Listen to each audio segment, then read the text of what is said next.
Well, hello everyone and welcome to a brand new video, and this is going to be my review of Creed 3 directed by Michael B. Jordan. Creed 3 is the latest installment in the Creed franchise. So the film starts off with Adonis Creed taking a break from boxing and just living life, but when an old friend comes back, played by Jonathan Majors, his past comes back as well. I was very much looking forward to this film because this is Michael B. Jordan's directorial debut, and I was really excited to see what his style was going to be and what he was going to bring to the Creed franchise. And wow, I'm surprised because Michael B. Jordan is an incredible director.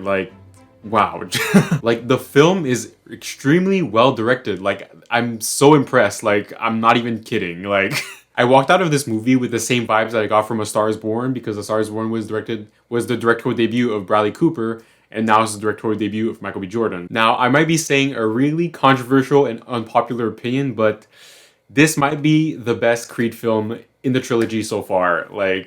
I'm not even kidding. I really love that first movie. The first movie is really good. Second movie is also great, but it's really Michael B. Jordan's directing style and how the story feels more personal between the characters, and it feels more about the characters in the ring rather than the fight itself. And once again, I'm going to bring this up again, but Michael B. Jordan's directing is amazing and unique, and he brings something new to the franchise. Before we get into Michael B. Jordan's directing, let's just get into the acting, because everybody is amazing in this movie. Michael B. Jordan is amazing in front of the camera as he is behind the camera. Tessa Thompson is also amazing. Wow.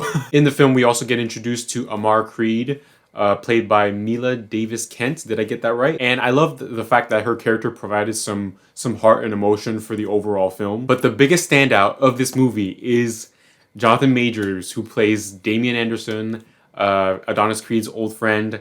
Wow, just a massive standout, a knockout performance. He was a standout in Ant-Man. He's still the standout in this movie. He is absolutely amazing, and I cannot wait to see what he does next in the future, because this guy is something. One of the best aspects of this film is how it feels much more personal than the previous Creed movies, even some of the Rocky movies. I'm gonna say that, because it's not really about the fight and the lead up to it. It's really about the characters. And once you enter the ring, it's not about how many punches they put, the fight. No, it's really about the characters, the internal struggle, the past, the history between Damian and Adonis. It's powerful. This is really something special. This is something completely new from the previous Creed movies. And I know I've been talking about the characters, but if I'm going to talk about the fight scenes are the biggest praise that I can give for this movie, because my goodness, they're directed in such a unique way.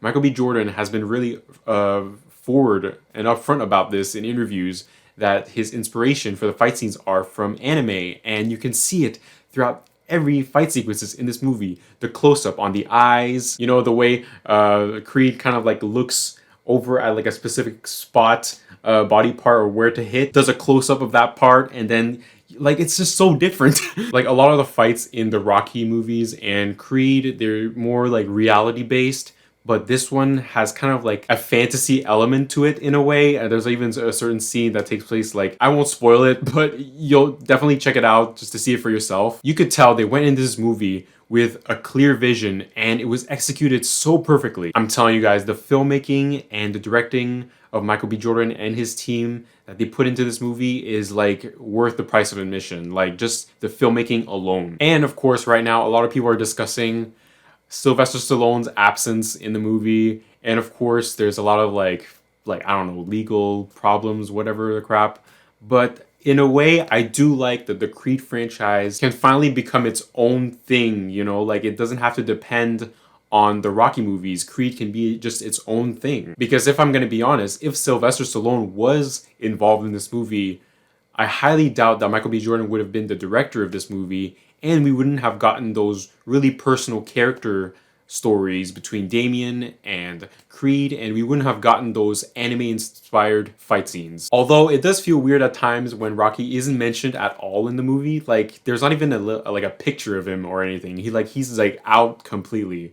But yeah, those are my thoughts. Overall, Creed 3 is packed with incredible performances from Michael B. Jordan, Tessa Thompson, and of course Jonathan Majors. But the big standout of this movie is really the anime-inspired fight sequences, the anime-inspired fight sequences, and the fact that this film feels more personal than the other Creed films. And with that, I'm going to give Creed 3 a 9 out of 10.